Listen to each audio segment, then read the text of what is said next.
Hey, y'all, welcome back to the Yes We Can podcast. I'm your host, Kira Andersen. And today I have a fellow entrepreneur friend of mine who is on. His name is Dustin Adamo, and he's a psychologist, specializes in sports psychology. I am so excited to have you on today, Dustin, for so many reasons. Thank you so much for saying yes. Thank you for having me. Of course. So let's chat. You've been a member here at Adventure Unknown for almost a year, right? Okay, awesome. But let's tell I love my audience to get to know who you are first, and we'll get into your story. So just a quick rundown of where you're from, kind of your, growing up, and then we'll go on. Yeah, originally from Des Moines, Iowa. Still have quite a bit of family there, so get to drive up there every now and then. Then grew up in Eugene, Oregon since I was 7, and ended up getting my bachelor's degree from the University of Oregon, go Ducks, and then got the master's degree in sports psychology from Boston University, went all the way across the country. And then after a few more years, got the PhD in Oklahoma, Wow. and then up to St. Louis, All over the map. all over. I love it. Yeah. Okay. So tell us a little bit about your upbringing. So you have siblings? Yeah. Okay. How many? Older brother, older sister, and a Okay. younger sister. Okay, 4 of you. Yeah. Love it. Okay, so born and raised in Des Moines and then moved to Oregon. Yep. Yeah. And I'm from Omaha. Okay. So we got that little All right, Midwest. Midwest, yep. That's right. So spent a decent amount of time in Des Moines. But I have family in eastern Iowa, Quad Okay, Cities, yeah. where my dad's from. Yeah. Okay, so growing up, good childhood. You played sports. Played sports. All the All the things. sports. Yep. Stuck with baseball, but Yep. I think I played everything else for about 1 season. Yeah, that's what in the Midwest we do that. Yeah. We try every sport. Yeah. There's not much else to do, Yeah. right? Yeah. What industry were your parents in? So dad is an ER physician. Yep. And mom was a stay-at-home mom, but wonderful story. She started college, I think after high school, but then had some children and was stay-at-home mom, and then went back to school and graduated college on her 40th birthday, That a girl. and then went right into law school and finished law school. Boom. Yeah. Look at her. Yeah. Where'd you go to law school? University of Oregon. Awesome. Yeah. Yeah, because the reason we're in Omaha is my parents went to law school at Creighton. Okay. Like all of them. Yeah. They divorced. I mean, my mom was in marketing and advertising with my dad, my stepmom, my stepdad. So we're huge J backers, of course. Anywho, okay, awesome. So you grew up with a father in medicine. Yeah. Okay. Did you always think you were going to do what you're going to do, or what did you think you were going to be a baseball player? Absolutely. I love that. What position? Right field. Right field. Okay. Tell us about that. Did you play in college? I tried. Yeah. That was the plan. Yeah. And I chose a school that I was softly recruited to, but there were no scholarships. So went there, tried out. I think I had the best tryout of my life and didn't Amazing. make the first cut. Wow. So Okay. it was pretty shocking. Yeah. Kind of rocked my world, which ended up being my first experience in any kind of mental health because I was really spinning at that point. Yeah. And school was kind of an afterthought because baseball was all there was. Right. And so then there was no baseball, and then I had to figure some stuff out. Let's talk about that. Okay. So I think a lot of athletes, so my family, I come from athletes. My husband, Kyle, came from athletes. We were athletes. I didn't play it at the collegiate level, nor did Kyle, but we were both pretty involved up until then. But I have some family members and close friends who did play in college and then played in the bigs, different sports. So, but the thing is, and tell me if I'm wrong, when your identity is in a sport and something goes awry, you get hurt, you don't make the team, what happens? What happens to your brain? Right? Let's talk about that because I think it's something that a lot of people don't talk about, and I think we need to talk about it. Yeah. Yeah. Psychologically, our identities are formed over time, but primarily throughout our growing years, our teenage years and early 20s, early adulthood. And you form that identity of yourself as whatever you think you are, athlete, whatever that might be.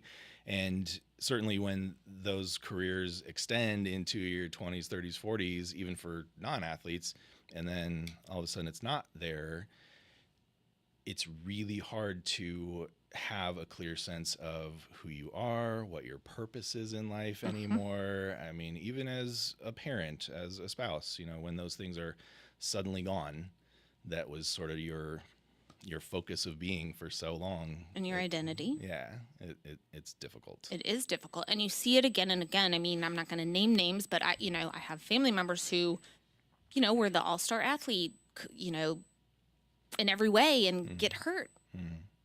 And then some people, I know somebody who got into drugs and alcohol, because your mental health does suffer no matter what you're going for, especially when you're an athlete. And again, I've seen it at a high school level. I've seen it at a college level. I've seen it at a pro level. Yeah. It's difficult, and it's no shame at all. I mean, it's mental health, right? Like everybody has mental health. Yep. It's any career change, right? Like people that are in a career and somehow, they have to switch. Yeah. It can be a mind thing. Yeah. We'll leave it at that. Famous quote I love from Derek Jeter, played for the New York Yankees, I think into his 40s, which is a lengthy career. It is. And he retired, I think, mostly due to age. But famous quote, he said, "I went from being an old man to being a young man." Yep. And you're still a human, you still have a life, but it's completely shifted out of what you've been basing your life on for all those years. So you have to rediscover yourself, rediscover your purpose, who you are, right? It's it's crazy. Okay, so you didn't make the team. So did you fall into depression, anxiety? Kind of where did you spiral off into, and what did you do about it? Trying to remember. I know I wasn't feeling good. And I know my dad actually told me about an article that he had read about sports psychology, which was completely new to me. And so I went to a counselor at the school who was not a sports psychologist, and she tried her best to relate, but clearly didn't know much about athletics at that point, but was really, truly helpful in just helping me sort out my thoughts and figure out what to do next. So I did actually move back home and went to the community college, and where I knew the coach, and he said I could come play, but I couldn't play that year because I wasn't there in the fall for tryouts. But I was with the team practicing, just doing everything but playing. But I couldn't fathom the first year of my life not playing baseball. So I started coaching baseball and went from the peak of my competitive nature to coaching 10-year-olds, some of whom never played before. How did that go? It was tricky. It was tricky. I love that. I had to gear it down a lot. Yeah. And we lost every game. It's fine. But I got a lot of good feedback from It's parents. not about the score. Right. It's about, did they have fun? I always say that to my children. I'm like, but was it fun? But in my mind, I'm like, I know, we lost. Yeah. So it was fun. And I got feedback that the kids were having fun despite losing everything.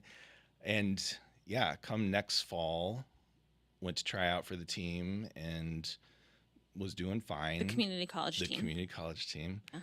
But was kind of looking ahead to the next spring and thought, well, if I'm playing, I won't have enough time to coach. And I really wanted to coach again. So I just stopped playing so that I could coach again. Yeah. And I ended up coaching for another 3-4 years and just loved it. I love that. Yeah. Good for you. Did they win any games? I moved up a few levels. Okay. I didn't stick with the 10-year-olds. Yeah. Oh, I love that. I know Dane, my son, played baseball for the first time, and it was like, I thought Little League Soccer was like herding cats. Holy smokes. Yeah. So cute. Yeah. So funny. Yeah. Oh, wow. Yeah, okay. I needed to get up to a little more competitive level. Got it. Yeah. And so were you still studying, still in school at that point, or you had graduated? Okay. Oh, yeah. Well, obviously you were still in school. Yeah. Finished that. So that kind of transitioned into my discovery of sports psychology. Not, like I told you, my dad had told me about it. But at that point, I started college as a film major. And before that, I thought I was going to be an architect. So that's the second career after baseball. Yes. Studying psychology was never on the radar. Yeah. But then community college was intro to this, intro to that, and intro to psych was fascinating. And so I took another one, took a couple more, and was working with an academic advisor. And so once we figured out I liked psychology, and he got to know me as a person and obviously knew that I liked sports. And so then he kind of reintroduced me to the field of sports psychology, introduced me to a person who was actually doing sports psychology at the time in Eugene, Oregon, home of the University of Oregon, home of Nike. This guy had stories. Love it. I mean, I was hooked. So Awesome. yeah, one lunch with that person and knew kind of what my academic path was going to look like. So, And it felt like this is my calling. yeah. Finished up Awesome. the associates, went right on to my bachelor's in psychology, went right on to my master's in sports psychology, and loved every minute of it. Awesome. Yeah.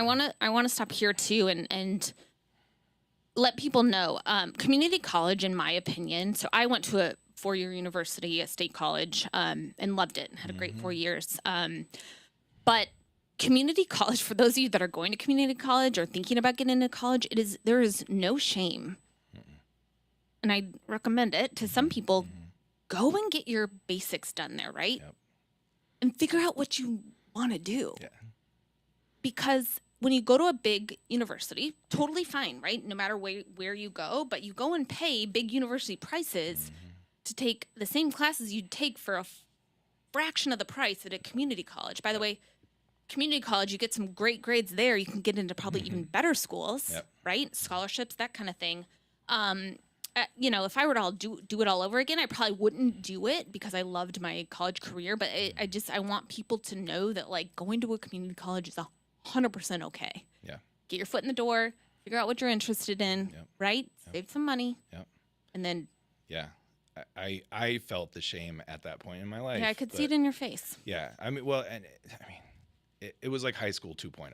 Right. Like it was down the street from my high school. Yeah. I didn't even want to go to the University of Oregon for that same reason. It Yeah. was down the street from my high school. Yeah. Like everybody from high school went to U of O. Yeah. So it just wasn't my jam for that reason. But academically, it made so much sense. So much sense. Yeah. So you don't need to go to a big university and spend $1 million if you don't have a full ride academic scholarship. Yeah. We've all got different paths. Yeah. Right. And clearly it didn't hold me back because Correct. now I'm a doctor. And a lot of people do go to college, right? We go to college and we don't even do what we studied like most people. I was marketing and sales, so I did continue on that path, but a lot of people don't. No. So it's hilarious when I hear one of my friends' sisters went to Vanderbilt to be a school teacher. Yeah. And her dad was like, she will never make enough money to pay back what we just spent on schooling. It's hilarious. Anyways, I digress. Yeah. Okay, so wow. Okay, so a lot of schooling, sports psychology. Okay, tell us a little more. Yeah. What's so next? that's when the story kind of takes an interesting turn. Yes. Sports psychology, my master's in sports psychology, being in Boston, I could literally see Fenway Park out the window of my classroom. It was just just picture perfect. Yeah. Professors were working with the Celtics and the Red Sox and the Boston Symphony. Just Love it. so cool. Yeah. And I knew I wanted to keep going, wanted to get a PhD, applied to the Boston program, didn't get in. I was being really selective, and there weren't very many programs at that time. There still aren't a lot. And they're really competitive. And so I was being selective. So I didn't get into a program for a few years. So what do you do when you're 23? You and your best friend moved to Las Vegas. Of course. Of course, right? So moved to Las Vegas with the best friend, had a great time. Holy smokes. Yeah, but here's where it really starts to make sense a little bit. I go to the gym to interview for a daycare position. And the HR person saw my resume with my master's in sports psychology. She says, why daycare at a gym? I like kids. Okay. It was close to the house. Okay. I mean, Who's gonna pay the we bills? needed jobs. Yeah, like we just Yeah. up and moved to Vegas. Like there Why was Vegas? nothing. We like Vegas. Why not? Okay. Okay. And were at you the a partier? time, it was What were you? 03. It was the fastest growing city in the country. We Okay. knew there was going to be jobs, even though we liked didn't it hot? have any. Okay. Yeah. Okay. We've been there a few times. We Yeah. had fun. Me too. Figured might as well live there, right? Have I? Didn't move there, but I've been there plenty. Yep. Yeah. So, and that's what you do when you're 23. So, Smart. I had a job, and actually, gosh, in a matter of like less than 6 months, I had already had 3 jobs and didn't like any of them. So that was going to be the next job, and close to the house, just made sense. But the HR person saw the master's in sports psychology, said, "Why don't you be a trainer?" I never thought of being a trainer. Let's check it out, And at the time, it was 24-hour fitness, and they had their in-house sort of training program. which was awesome because then I got to go to Southern California to do that training program, Yes, please. which was right by Grandma and Grandpa's house down in Love that. Riverside, California. Yeah, so God works in just- mysterious ways. right. There's no coincidences here. So I just crashed at Grandma and Grandpa's for a week and did the training for 24-hour fitness and went back to Vegas. And it was literally the 24-hour fitness location nearest to the Strip in Vegas. So I saw celebrities, I saw athletes. It was awesome. Saw there was Cirque du Soleil performers just doing their thing at the gym. How fun is that? It's awesome. That's great. Yeah. So, and again, just no idea that I would even care to do that or enjoy it as much as I did. And it was just awesome. And I just finished this master's program in counseling, sports psychology. So helping people accomplish goals and just feel better about themselves. And it's perfect. Awesome. Yeah. So that mind-body connection is huge. yeah. It really, really is. And so looking back at your journey thus far, are you thinking like, wow, it would have been great if I had, like, do teams have psychologists on staff? I mean, I know probably pros do at this point, but like in high school and in college, did they have these resources? It was far less common then. Yeah. So I didn't know what the path would look like. And at that point, I just knew I wanted to keep going through school and kind of figure that out. So yeah, I wasn't sure at that point, but there were a handful of colleges that I knew employed like a sports psychologist for the D1 sports programs, but professionally I wasn't sure at that point. But like I said, I had my professors in Boston, so I knew it was there, and I figured it was probably becoming more common. So Yeah. Amazing. yeah, it just felt right. So I wanted to keep going. Well, and are you a faithful person? You believe in God? Ish? Not really. No. Okay. Well, I do. And I see God working in your story, or whatever you want to call it. But a question just popped in my head. So I wonder if they do, or would they, like, if teams could, once someone is cut, especially in like the collegiate pro programs, have a psychologist follow up with them. Wouldn't that be huge? That'd be nice. Right? Yeah. Maybe even the team, or, I don't know. I'm just spitballing here, but I just know that really does affect people, like we talked about, and to have someone follow up with them and just be like, hey, how are you? Is it okay? And be able to maybe refer them to someone else. Right? I think that'd be huge. That would be very compassionate of them. Compassionate. That'd be I don't know if they see the business transactions that way, but fine. Business transactions, let's be honest. yeah. Okay. All right. So then let's talk about what happened next. Yeah. So 3 years went by, and I kind of gave myself a self-imposed deadline of it's this year or never to get back into a PhD program. My GRE scores, which is like the SAT for grad school, was going to expire. I didn't want to take it again. So I was like, now or never. Yeah. And I got in. Awesome.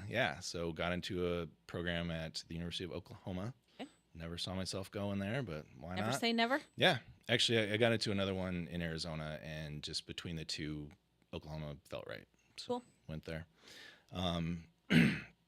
It was not a sports program, but I was able to do research sort of related to movement, physical activity, and mental health, which was really fascinating. And I did a little bit of a rotation in the athletic department, so I was still kind of working with athletes, and so still felt pretty connected to the sports psych world. And so let's see, 3 years, 4 years go by, long time. And I was in it's not a gap year. So every year, it's a fun fact, there are fewer internship positions than there are PhD students. And you have to have an internship to finish your PhD. So every year, there's a large number of students who have nothing to do. But you're still a student. You still have to pay some amount of tuition to maintain your active status. Yep. And, you could work on your dissertation, but who wants to do that? No one. So that was me for a year.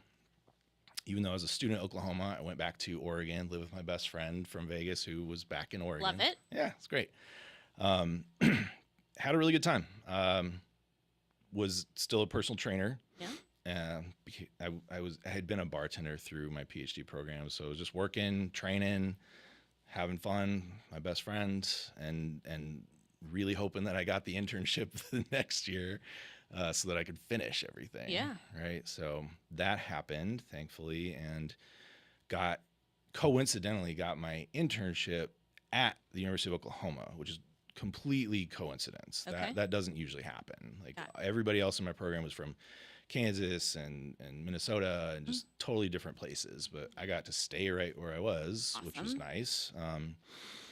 And during that summer, before I actually even went back to Oklahoma, started having some health problems. Didn't think much of it. What kind of health problems? Some GI stuff, some yucky stuff. Familiar? Yeah, but Dad's a doctor, so I don't panic about anything. Right. Hey, Dad, what should I do? Well, he's an yeah. ER doc. He's like, are your limbs still there? Is your heart beating? You're good. Yeah. So didn't panic, but started to try and rule out a couple things. Symptoms persisted. What were you thinking? Did you see your dad? What did your dad say? Stomach bug, just What were you ease thinking? up on the alcohol for a little bit, stuff like that. How old were you at this point? 31. Okay. 31. Okay. So went back to school, and your internship year is literally just work. You're just working. So I was being a therapist full time. Very cool. Working on my dissertation finally. Going to meetings, just checking in, supervision, that kind of stuff. But mostly working as a therapist. Still having these GI problems. So started ruling stuff out. How long did you have these GI problems?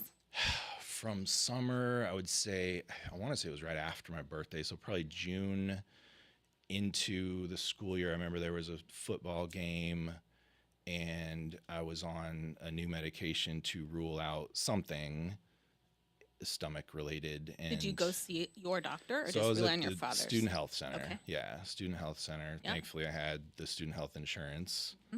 And I remember there was a football game because she told me not to drink if I was on this medication. I said, "Can I wait till Sunday to start the medication?" She's like, "I don't care what you do, just don't drink while you're taking this medication." So I did. And So you waited. I waited. Yeah. Had a great time. Another very, very good friend, the man who's responsible for me being in St. Louis right now. He was back in town. So we had a good time and took that medication. Symptoms persisted. We're talking like Loose stools, blood in the stool. Okay, blood in the stool is huge. If you ever have blood in your stool, seek immediate Yeah. medical attention. Yeah. It's not something to play with. No. And so ruled out everything we could rule out without taking a closer look. So that was the next step. Doctor Did you said, take things out of your diet, like gluten and dairy and alcohol and that kind of thing, or? The alcohol, yes. Other dietary things, no. It didn't seem, I don't know. Related to they didn't recommend any of that. Okay. I would have. Okay. I gladly would have. But Right. at that point, they just decided the next step is a scope. Just gotta see what's going on. Go on up there. Yeah. Check it out. And so, of all people, my faculty dissertation advisor, wonderful man, was my ride, because you have to have a ride because you get sedated and they won't let you take a taxi or anything. And woke up from the procedure and he was there by my side and he said, "Dustin, they found a tumor." And so that was shocking. They found a tumor. Yeah. Was your dad or family worried at that point going into it, or were they just, or do you remember? I don't know. Okay.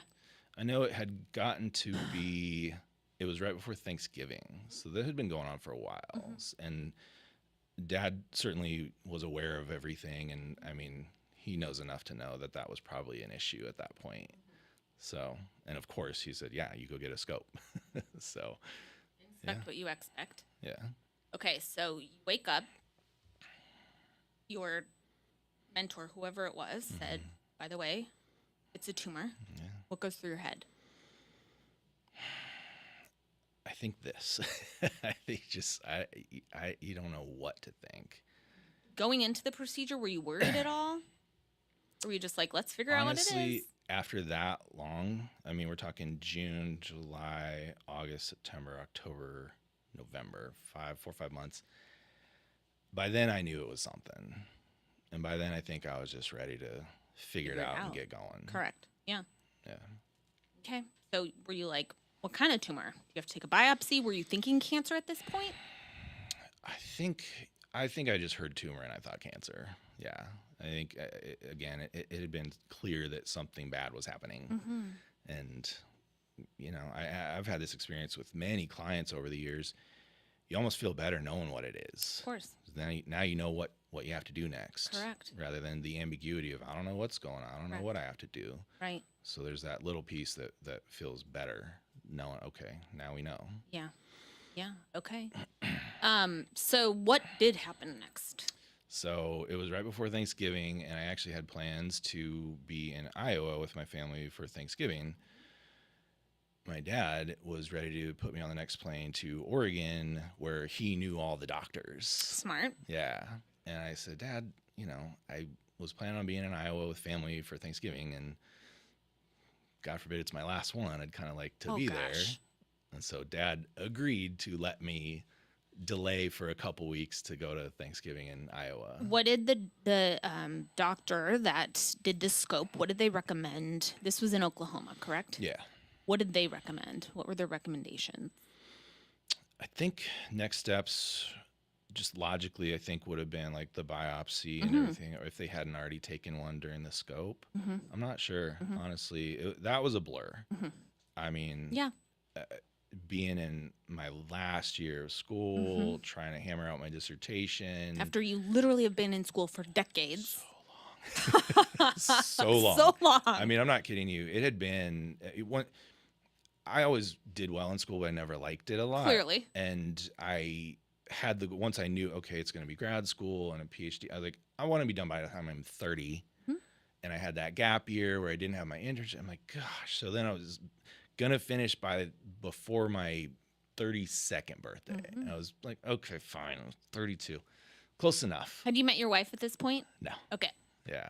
And so I really didn't want to delay that any longer.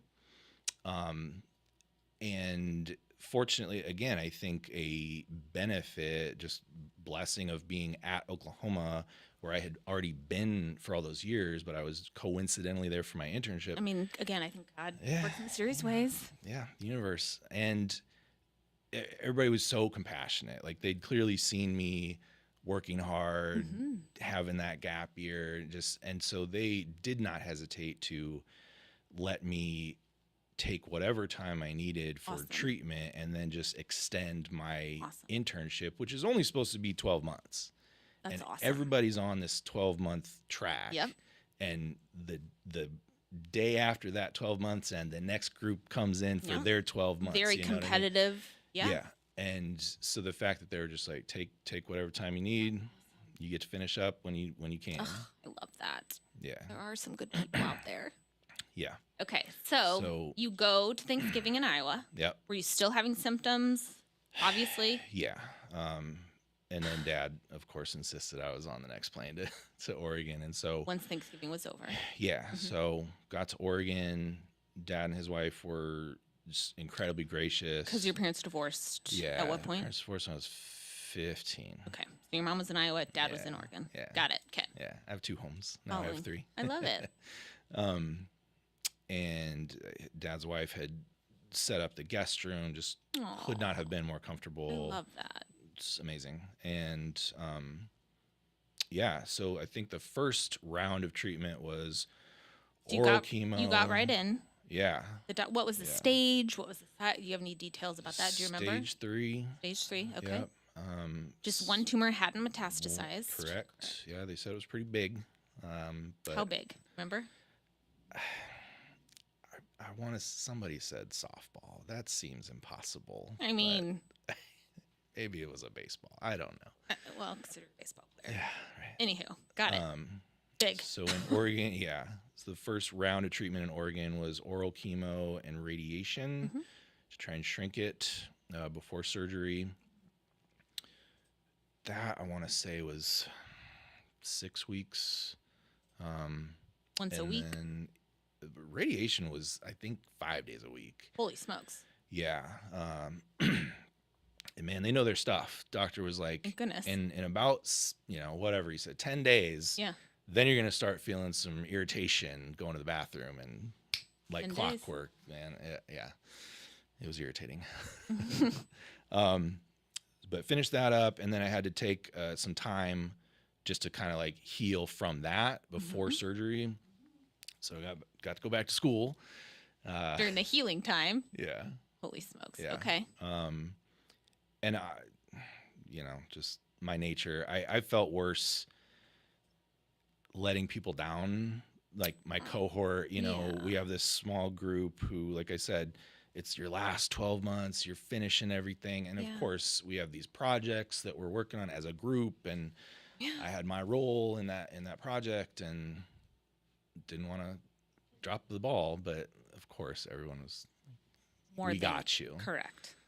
They're all therapists, of course. There you go. It was the right group of people. Yeah, for sure. To get, cancer. Yeah. So went back for a month or two, and then back to Oregon for surgery, which was on leap year day, February 29th. Okay, can we talk about a God wink here, or a universe wink, whatever you call it? One of my best friends beat stage 3 colorectal cancer. Yep, she was 31, I think, when she got diagnosed. She was an attorney. She's now a therapist. I need to hook you guys up. Yeah. Her birthday, she's a leap year baby. She was born on February 29th. Amazing. Anywho, continue. And then post-surgery was, I had to heal for a little while. But they got it all out? Got it all out. Amazing. Had the ostomy bag. Didn't get to go to the bathroom for a few months. Yeah, that's fun. Yeah. Which, by the way, there's a ton of people that have ostomy bags. You would never know. Yeah. Very discreet. I actually have a very close family member that may be looking at one, and I'm like, you know what? So many people live with those, and you have no idea. Yeah. I think they were clearly trying to make me feel better. It's kind of like the people have sporty looking ones, and they do all the stuff, and you just kind of figure out like your eating schedule and everything. And So an ostomy bag is a bag that you wear. They hook a tube up to your colon. Yeah. So you no longer have bowel movements. Right. They literally go into a bag. Yeah. Okay, continue. Just for those of you that aren't aware. Yeah. Yeah. Super fun. Yeah. So at the same time getting a tumor cut out of my colon, they reroute the colon to pop out your belly. Awesome. Yeah, really interesting. Into a bag. Into a bag that you then have to empty out. Yeah. Cool. Yeah, all these techniques. I'll spare you the details, but you have to learn a lot of stuff how to do that, of course.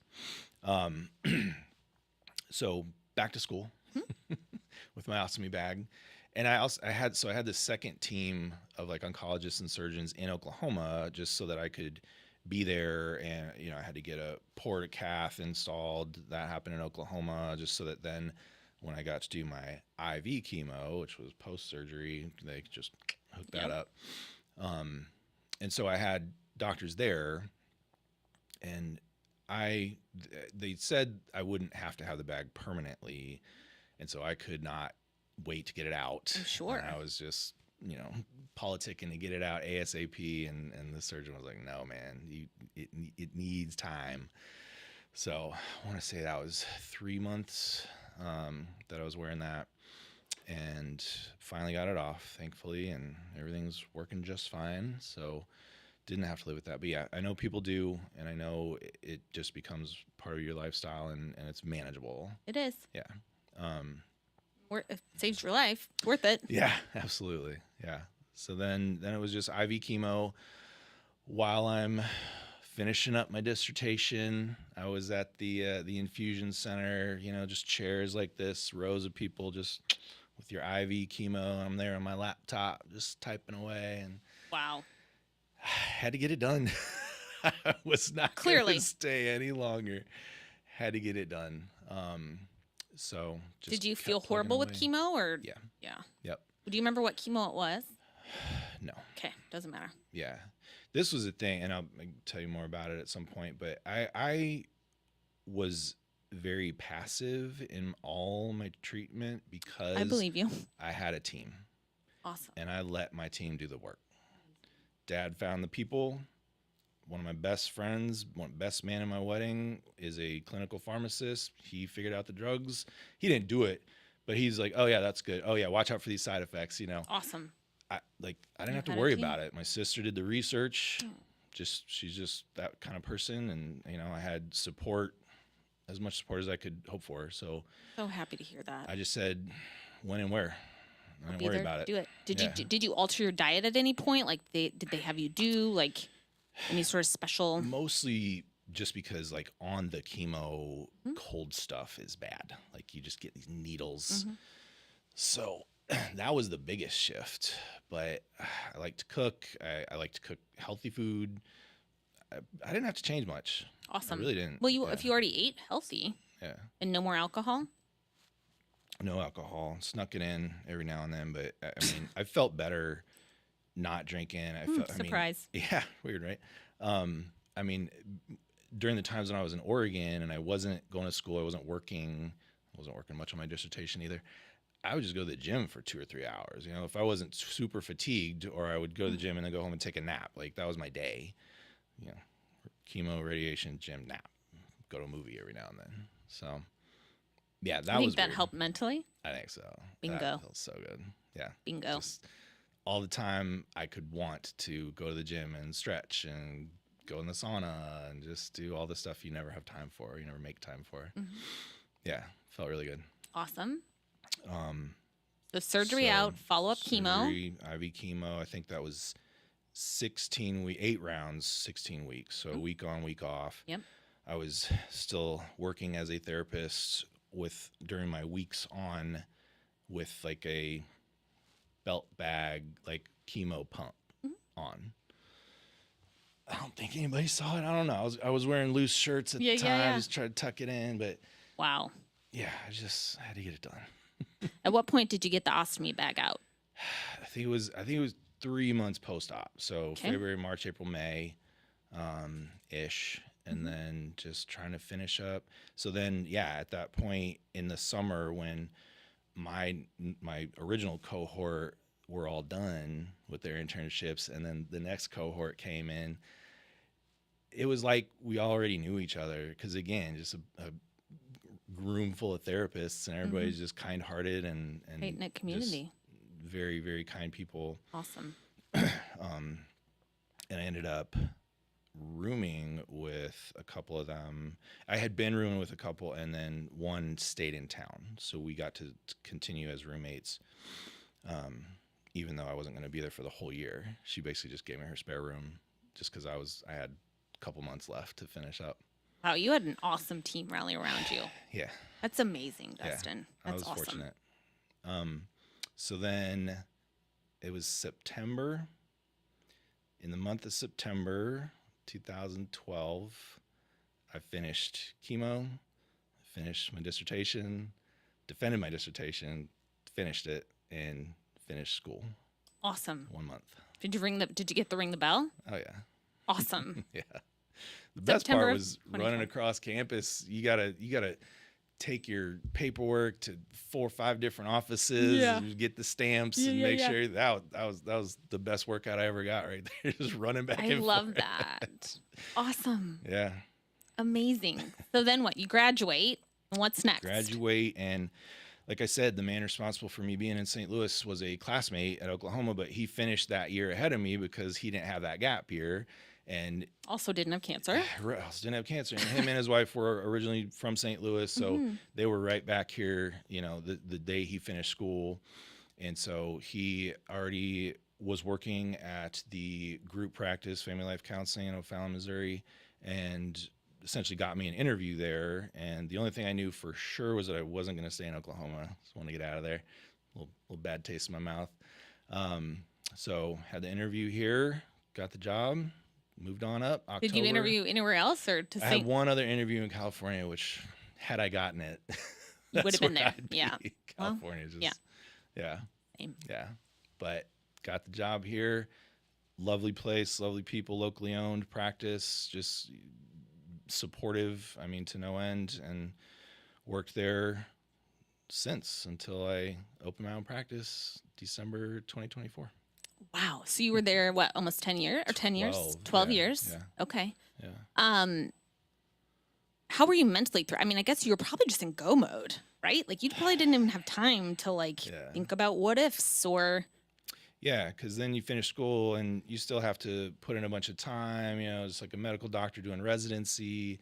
So psychologists still have to do a certain number of hours to get licensed. So I still had some hurdles to overcome, which is it's just putting in your time basically. But I still had some stuff to do.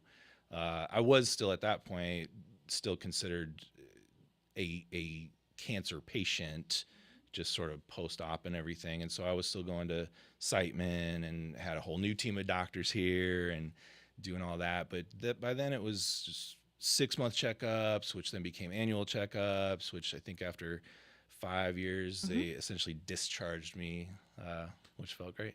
Amazing. What an amazing story. You have done a lot. Yeah. Awesome. Okay, I'm just like, my Lord. Okay, so you're done with treatment. You get a job here.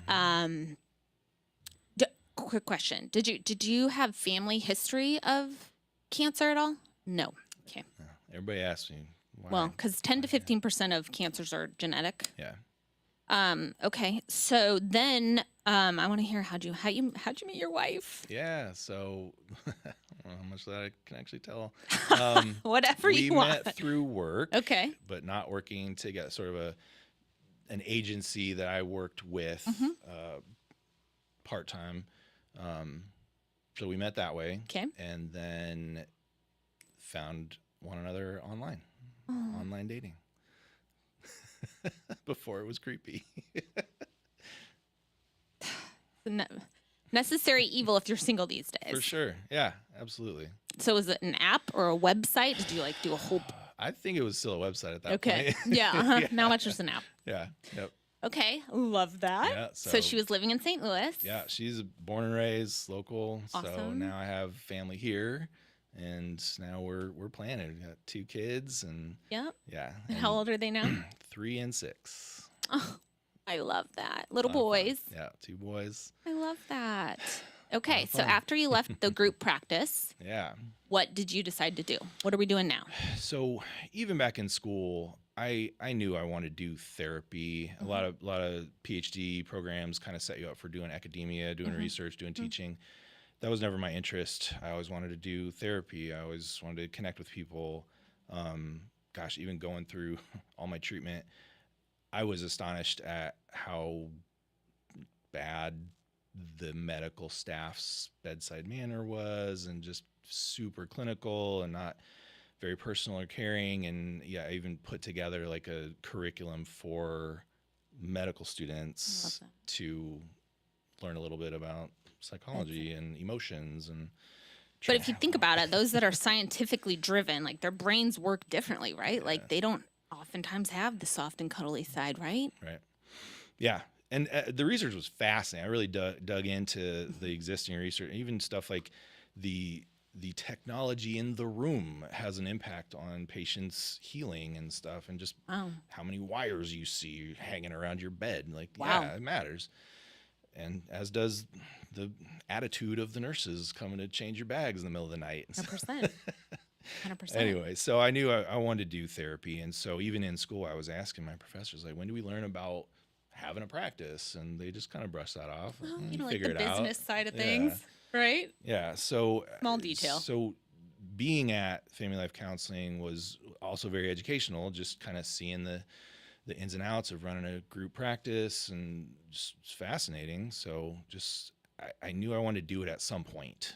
And so just over the years, trying to figure out when, I started networking with a local group of functional medicine doctors, and just sort of seeing that approach to medicine really got the wheels turning. And then at some point somebody said a psychologist could do that. And I was like, you don't say. You don't say. And so then Ding, ding, ding, that's ding. when I really started trying to figure out, okay, how would I do that? Yeah. And just so psychology, therapy with sort of this functional medicine approach really became interesting. And so I that's love what that. we do. Yeah. So that's what you're doing today. Yeah. All right. So let's talk So- about what's the name of your business? Triad Functional Mental Health. Triad Functional Mental Health. And Yes. you are located in Clayton, Missouri. Yep. Okay. And who are your clients? Who is your ideal client? Ideal client is a high achieving person who wants to feel better, or just truly feel like they are maximizing their potential, whether that's being more efficient at work, being more healthy physiologically, just someone who really wants to achieve big goals. Okay. Do you work with corporations or just individuals at this point? So I am currently developing a corporate program. Yeah. It's been individuals thus far, but I really want to deliver the message to groups, to companies, to leadership departments, to sales forces, just to everyone who may need a little help dealing with stress. Who's Work is everybody. stressful. Literally everyone. Literally everyone. Yeah. And folks who, again, want to just maximize potential, just achieve as much as they can. I love in this. a healthy way. And you have a gym in your office. Yeah. I'm like, when we met, to sit down and actually talk, because we see each other around the club, I was so enthralled. I'm like, oh my God, this is amazing. Like, how beneficial would it be to have someone like you on my team, on our team? Awesome. Yeah. Like, I bet productivity goes, I bet the positives, the what it could do for a company, it would skyrocket, right? Right. And that's the thing I think is easily overlooked is, we can be more productive, but at what cost? It's because we're sacrificing sleep or we're having bad relationships at work or at home and just not being the list healthy. goes boom, boom. And what stress does. And let's talk about what it does for our bodies. Yeah. A lot of inflammation. A lot of cancer. Yep. We wonder why cancer's on the rise, Yep. right? Like stress. Yeah. Living in today's world, there's just stressors coming at us from every angle, right? Yeah. I read that the vast majority of physical ailments are either caused by or exacerbated by stress. 100%. And psychologically, stress comes from up here. So Correct. we have a lot of control, a lot of power Yes. to manage that and be healthier. Just Yes. Okay. The mind-body connection is unreal. So, okay, so Dustin, do you do virtual patients or only patients here in St. Louis? Telehealth is an option. Okay, telehealth is an option because this is broadcasted all over the country, and even in some other countries. I think, wow. I don't even know what to say. You're awesome. Thank you. You are. I knew you were, but this is like, thank you for sharing your story. Yeah.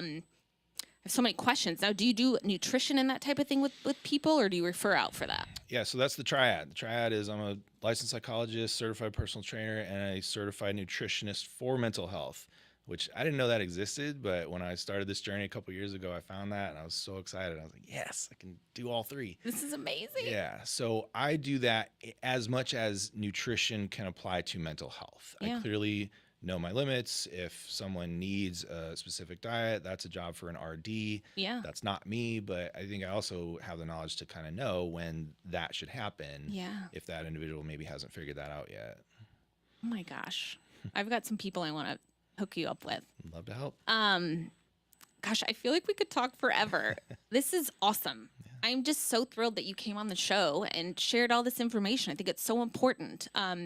It's funny, I actually have a meeting this week with a couple gals, another widow and a woman who lost her daughter to a heart condition. I don't want to spill the beans, but we're putting something together for people that have gone through grief or are going through grief. And it's all about the mind-body connection and physical education, really, and being physical and how it impacts our grief and our mental health and how much of a connection there is and how positive it is to continue to move your body. Yeah. So we're putting something together, which maybe we'll we'll somehow make a connection there and maybe you can work with us. I don't know. TBD on that. But seriously, Dustin, thank you so much for coming on the show and sharing all this info. Again, if you would like to get a hold of him, it is Tryout Functional Mental Health. We will absolutely tag them here. Please reach out to him or me with any comments, questions, concerns. If you have, anybody you think that could, benefit from Dustin's services, which is pretty much everybody, please send them our way. Send them this podcast. One last question. I always have people on my show say one thing that they'd like our audience to take away from this conversation. Yeah, I wish more people understood that therapy, as intimidating as it can be, obviously I believe it can be extremely helpful, but the process can be challenging. There's just abundant research that shows that the best outcomes from therapy come when you have a good connection with your therapist. There is no one best form of therapy, whether it's CBT or EMDR or anything. There's not a best way.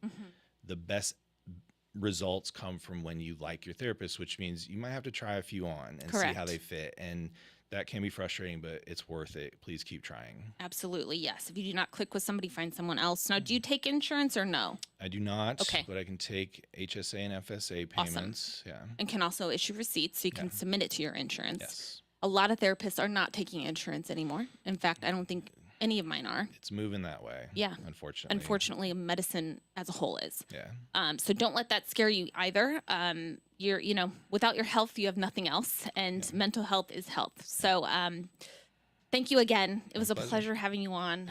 Thank you to everybody who listened today and who will listen. We will see you back next week for another episode of the Yes We Can podcast. See you soon. What if you could start your day feeling loose, relaxed, and ready? Deep hydrotherapy right in your backyard. Relax with your family or friends, or work out with our Michael Phelps Edition Swim Spas. Worried about maintenance? We have factory-trained service nearby whenever you need it. Plus, we're here for you long-term if you have any questions or need to refill supplies. You can even test spas at our showrooms. Spas and More, A+ rated, locally owned for 20 years. We put the in spa.